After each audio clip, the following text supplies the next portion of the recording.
During a family dinner, I asked my wife, "Do you want some wine?" She replied with a soft smile. "No, I've had enough of that in my life." Her voice was calm, but there was a weight behind those words. The clinking of cutlery stopped for a second. Our son, just 8, looked up from his plate.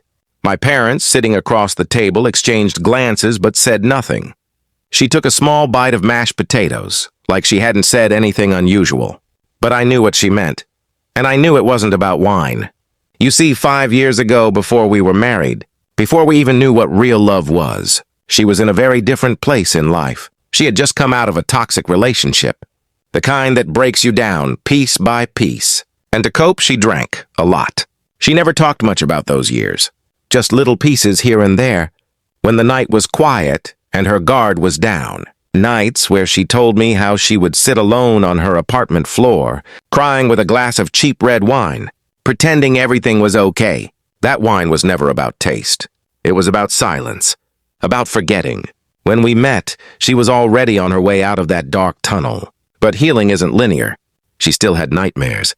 Still had moments when she would stare blankly at nothing, lost in old pain. I remember once early in our relationship, I brought a bottle of wine for a date night. She smiled politely but didn't touch a drop. Later, she told me she was scared of becoming that version of herself again.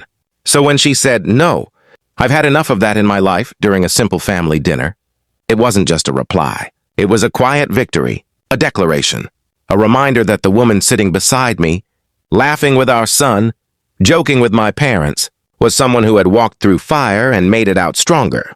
I reached under the table and gently held her hand. She looked at me and squeezed it once, no words needed. That night, after everyone left and the house was quiet, I poured myself a small glass of wine. I asked her again, jokingly, "Still sure you don't want any?" She smiled, walked over, and took the glass from my hand.